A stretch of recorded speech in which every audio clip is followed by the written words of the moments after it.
Chapitre 2. Vengeance. Mélina s'était proposée d'être sa servante et lui avait offert un sifflet pour appeler un destrier spectral du nom de Torrent. Thrall porta l'objet à ses lèvres et siffla. La monture se matérialisa sous lui, si bien qu'il se retrouva à califourchon sur son dos. Torrent était une drôle de bête. Il avait tout d'un cheval, mais il portait 2 cornes courbées vers le ciel de chaque côté de sa tête, au-dessus de ses oreilles. Son pelage était gris cendré. Sur l'arrière de sa croupe, il y avait des paquetages, très utiles pour ranger ce que trouverait Thrall en chemin. « Salut Torrent, moi, c'est Thrall. Ravi de te rencontrer. » dit-il comme si l'animal pouvait lui répondre. « Bon, si j'ai bien compris, cette lumière dorée qui s'échappe de la grâce m'indique le chemin à prendre. Alors allons-y. » Il lança Torrent vers la trouée dans la falaise, et le stoppa net alors qu'il se trouvait encore sous le passage fortifié. Devant lui, en hauteur, sur une ruine qui reposait au-dessus du chemin comme une sorte de pont, se tenait un être très grand. Au-dessous, il y avait des barricades et des gardes en faction. Le géant, sur son pont, dominait le chemin et, si Thrall s'y engageait, il était fort à parier qu'il lui tomberait dessus comme un faucon sur un lapin. Thrall ne se sentait pas prêt à se mesurer à un tel monstre. Il fit tourner bride à Torrent et s'éloigna vers le village en ruine qui servait de camp à quelques gardes. Mais une nouvelle fois, Thrall s'arrêta. Près du chariot où il avait trouvé l'espadon seigneurial, le garde qu'il avait éliminé était de nouveau à sa place.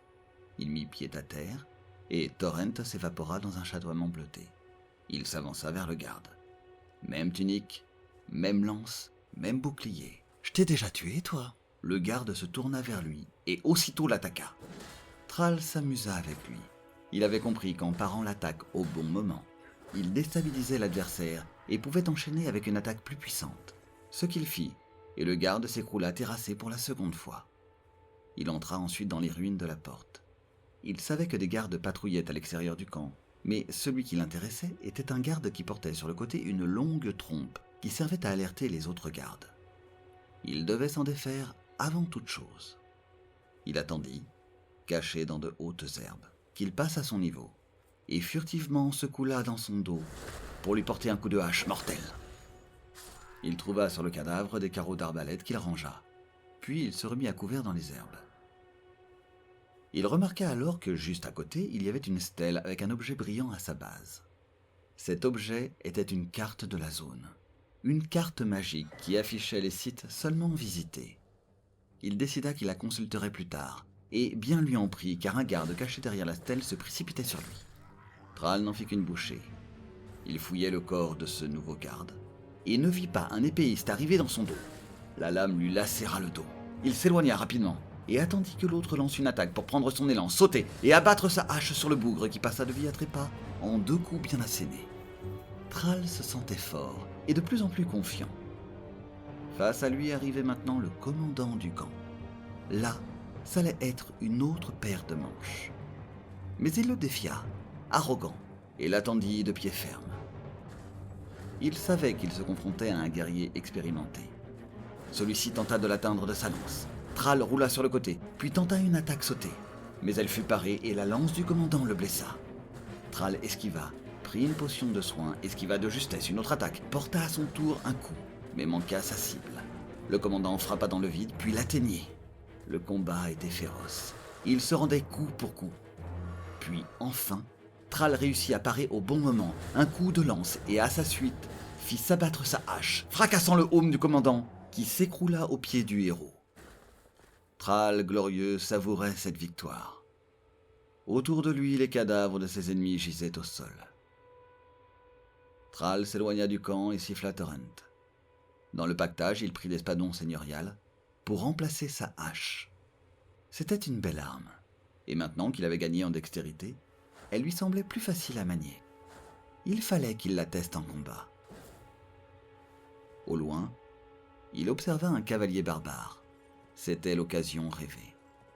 Il lança Torrent au galop, laissa pendre l'espadon sur sa droite, et avec la vitesse remonta l'arme au moment où il arrivait sur le barbare. L'espadon entailla le flanc de l'animal, ainsi que la jambe du cavalier. Celui-ci, bien sûr, chercha à se défendre. Les lames sifflèrent dans le vide, puis Thrall réitéra son puissant coup, et atteignit une nouvelle fois le barbare. Tournant autour de lui, il le frappa encore et le cheval s'écroula projetant le cavalier au sol, qui ne se releva pas. Thrall jubilait de se sentir si fort. Ce sentiment était grisant. Mais pour autant, était-il en mesure de battre le géant de la trouée ? Rien n'était moins sûr. Il lui fallait probablement gagner encore en puissance et pour cela combattre, car telle était la loi de ce monde. Tuer ou être tué, et devenir à chaque fois un peu plus puissant. Il partait en quête d'autres guerriers à combattre quand une voix l'interpella. « Hé, vous, là-bas! Ne faites pas semblant de ne pas me voir !» Thrall regarda autour de lui mais ne vit personne. Pourtant la voix était bien là, triste et malheureuse. « Pourquoi personne ne me regarde dans les yeux ?» Il fouillait les environs, toujours sur le dos de Torrent, mais rien ni personne. Pourtant la voix continuait. « Hé, l'ami, vous pourriez m'aider ?» La voix était toute proche. Thrall passa au travers des buissons, personne ne s'y cachait. La voix continuait à l'interpeller et à se morfondre et, finalement, Thrall en eut assez et retourna vers la route pavée. Il y marchait 3 drôles d'individus. Ils ressemblaient à des cadavres ambulants marchant avec lenteur en claudiquant. Thrall, curieux, descendit de Torrent et s'approcha, prêt à trancher dans le vif. Mais 2 des 3 reculèrent. C'étaient manifestement de pauvres bougres. Le 3e, qui portait une torche, avait continué d'avancer. Thrall se mit devant lui. Le pauvre Air brandit sa torche menaçant et eut le malheur de faire un pas vers Thrall, qu'il expédia ad patrée. Les 2 autres restèrent en retrait, et Thrall enfourcha Torrent pour se diriger vers un large pont de pierre. Un garde et 2 assassins y étaient postés. Il sauta de sa monture, fit voltiger son espadon seigneurial, réduisant leur nombre à 2. Para à la perfection pour ensuite contre-attaquer sur le second assassin, puis réitéra le coup de la parade, et le garde tomba. Il fouilla les corps et remonta en selle. Sur le pont, un cavalier barbare patrouillait. Thrall fonça sur lui, mais rata son attaque. Ils se pourchassèrent l'un l'autre, ratant tour à tour leur attaque. Puis Thrall toucha 1 fois, 2 fois, 3 fois.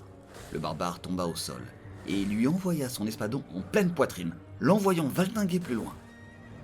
Mais le barbare était costaud. Thrall mit pied à terre, et le barbare hurla un cri de rage. Mais Thrall le regarda railleur en rangeant son bouclier et prenant à 2 mains son espadon. Trop sûr de lui, il prit de plein fouet l'attaque rageuse. Non mais pour qui tu te prends ? Il abattit l'espadon qui ouvrit le torse du barbare, puis fit remonter son arme qui acheva dans un flot de sang le féroce guerrier. Il récupéra sur sa dépouille des objets qu'il revendrait à Calais et se dirigea vers le bout du pont. À l'autre extrémité, il dut aussi un autre garde, puis il reprit son chemin. Dans le ciel, un croissant de lune se levait. L'arbre-monde gigantesque brillait. Mais il y avait d'autres arbres-mondes plus petits, et il se demanda s'il ne s'y trouvait pas à leurs pieds quelque magie ou quelque mystère intéressant. L'arbre-monde était un symbole puissant ici, alors pourquoi pas ?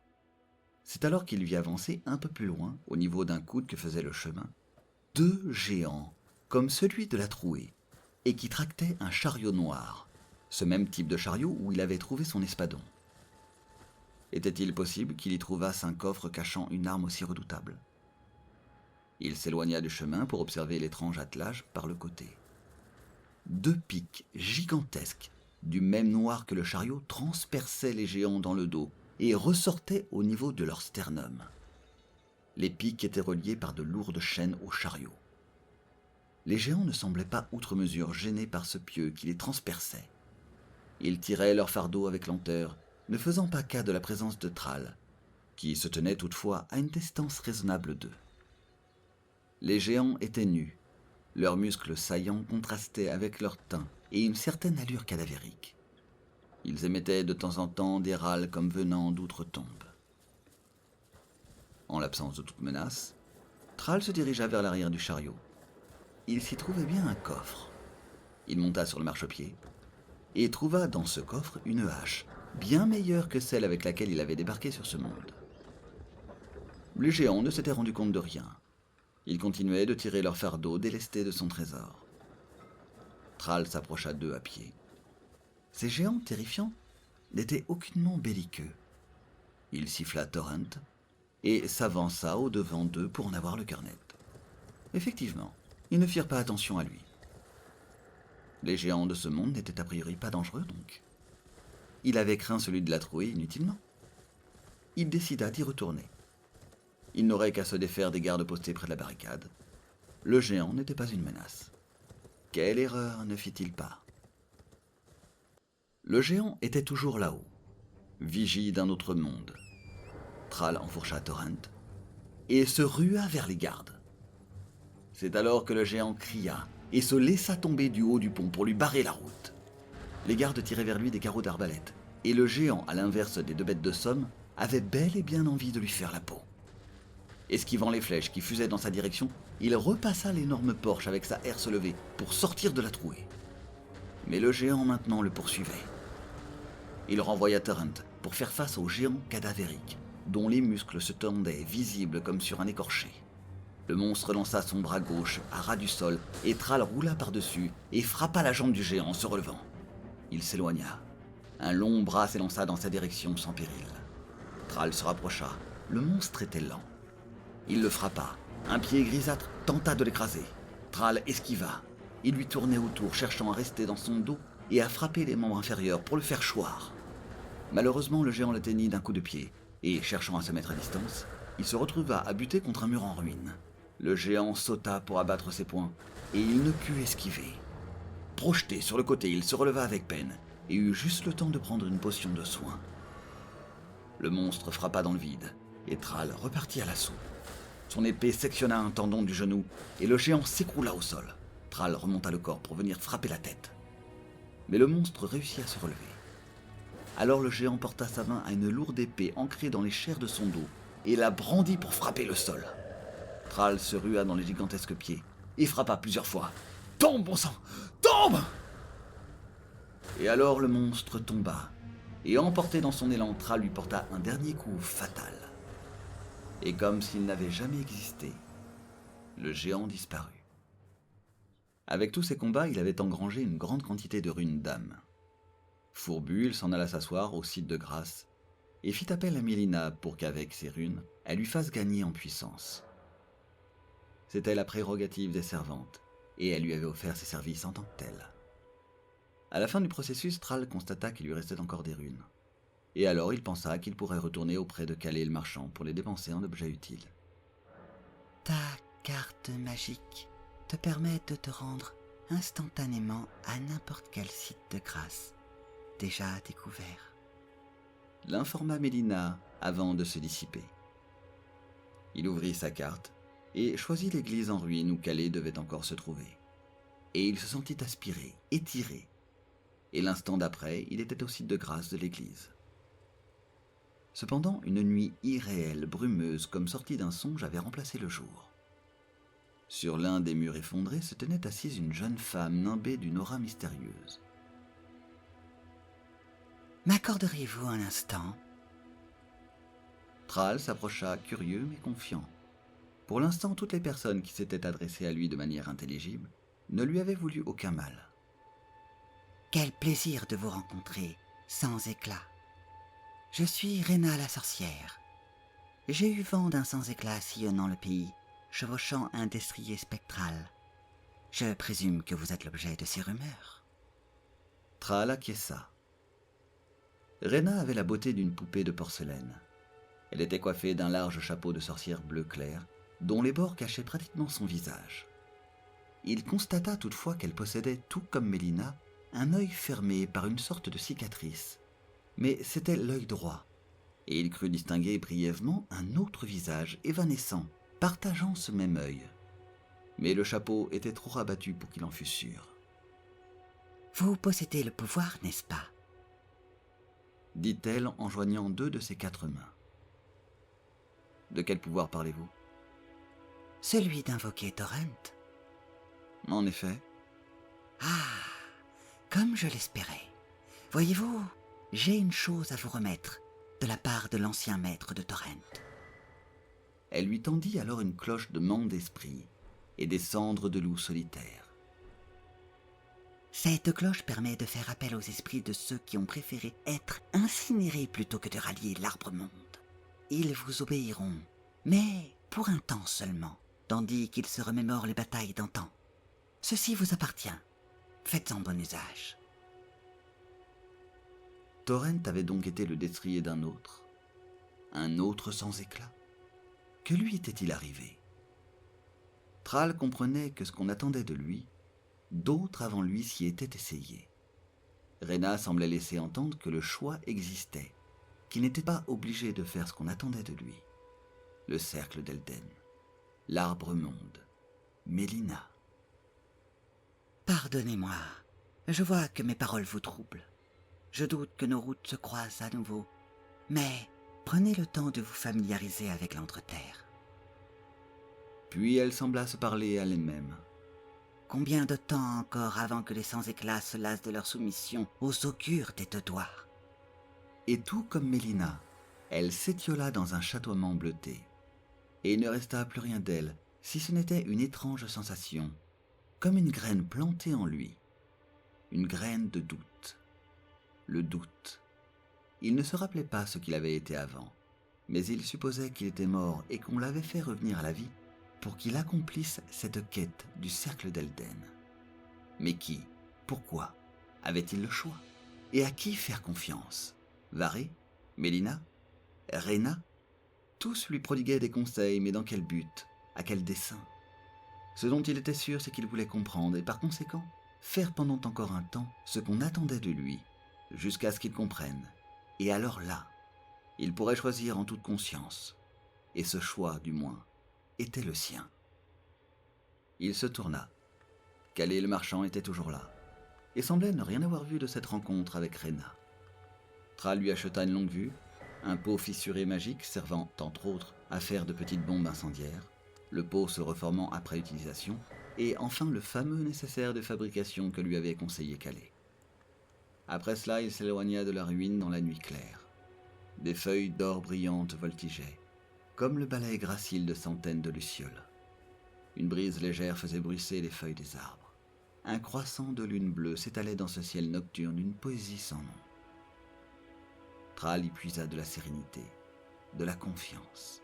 Il revit les combats qu'il avait faits, sa victoire sur le commandant des ruines de la porte, sur le cavalier barbare, sur le géant gardien de la trouée. Il était équipé d'un espadon seigneurial, et maintenant il pouvait invoquer des loups solitaires.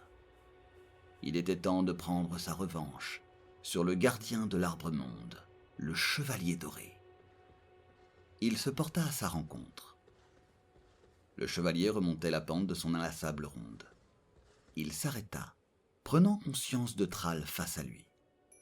Le sans-éclat leva la cloche ment d'esprit et invoqua les loups solitaires. 3 loups fantomatiques apparurent à ses côtés. Le gardien chargea, et les loups se ruèrent sur lui. Les loups n'étaient pas invulnérables, mais détournant l'attention du cavalier tout en lui infligeant des dégâts, ils permettaient à Thrall de s'approcher de la brute épaisse. Les loups harcelaient le cavalier. Celui-ci balançait sa hallebarde de gauche à droite. Thrall devait faire attention. Il frappait, roulait, esquivait, se mettait à distance, et revenait piquer telle une abeille. À un moment, la monture dorée fit une embardée sur le côté et le projeta au sol. La hallebarde se fracassa à quelques centimètres de sa tête. Et Thrall se demanda comment il était encore vivant. Le cavalier ne se laissait pas faire. Un loup disparut, puis un second. Même avec l'aide des loups, le combat était rude et incertain. Il ne restait plus qu'un loup. Thrall se recula pour boire une potion de soin, puis revint à la charge. Il sentait que le gardien faiblissait. Ses attaques étaient plus lentes, mais toujours mortelles. La hallebarde le toucha, il se soigna, trancha de son espadon. Le dernier loup tournait autour du gardien. Il pouvait en venir à bout. « Viens là! Prends ça! Je vais te faire mordre la poussière, tout doré que tu sois !» Le dernier loup disparut. C'était Thrall contre le cavalier doré. C'était l'ultime confrontation. Le gardien fit bondir sa monture vers Thrall, qui esquiva et le frappa en retour, puis roula sur le côté. « Je te vaincrai !» Le cavalier parvint à blesser Thrall, mais c'était comme si les loups lui avaient donné leur dernière force. Et Thrall, dans un dernier assaut plein de rage, frappa si fort que son espadon s'enfonça dans la cuirasse du gardien, en ressortit et trancha dans le même mouvement la tête de sa monture. « Vengeance !» hurla-t-il vainqueur. Il se tenait sur un rocher, face à la nuit, le corps meurtri et ensanglanté. Mais il avait vaincu un ennemi redoutable. Ce sentiment imprégnait toute son âme et lui faisait presque oublier la douleur de son corps. Il prit dans ses deux mains la hallebarde dorée, symbole de sa victoire. Elle requérait bien plus de puissance et d'expérience qu'il n'en avait pour l'instant pour pouvoir l'utiliser, mais il en apprécia le contact et le poids, et jubila de ce moment victorieux. Puis il rangea l'arme dans le pactage de Torrent et retourna au site de grâce de l'église pour se ressourcer. Là, Mélina lui apparut. Elle avait les yeux fixés sur la lueur dorée de la grâce entre eux. Cette légère aura dorée est due à la grâce de l'arbre-monde. Cette lueur brillait autrefois dans les yeux de vos semblables. Maintenant, c'est elle qui vous guide. Vous la voyez, n'est-ce pas? Cette lueur qui vous guide à travers votre Ordalie. C'était bien sûr une question rhétorique. Mélina savait qu'il voyait cette lueur, tel un filament de lumière dorée qui lui indiquait le chemin de sa quête. Varé lui en avait parlé. À notre première rencontre, vous vous trouviez au seuil du chemin menant vers le château là-haut, sur la falaise, dans le château de Voile-Orage, se trouve un porteur de fragments, un demi-dieu, ayant hérité d'un morceau du cercle d'Elden après l'éclatement. Si la lueur de la grâce pointe vers le château, c'est que le cercle d'Elden vous y appelle. En tant qu'allié, lié par un pacte, j'espère que vous serez à la hauteur de surmonter le défi que vous impose le cercle. De nouveau, il fut assailli par cette sensation de ne pas être maître de son destin, d'être l'acteur involontaire, un prisonnier peut-être d'une chose bien plus grande que lui, et qu'il finirait par comprendre, peut-être un jour ou pas. Puis de nouveau ce doute, cette graine en lui qui poussait et qui lui disait qu'il avait le choix. Enfin, Mélina lui proposa d'utiliser les runes du cavalier doré pour augmenter l'une de ses compétences. Force, intelligence, dextérité, le choix. Il avait le choix. Même prisonnier d'un destin qu'il n'avait pas choisi, il avait le choix. Même si ce choix était restreint, il existait, et cela le rasséréna.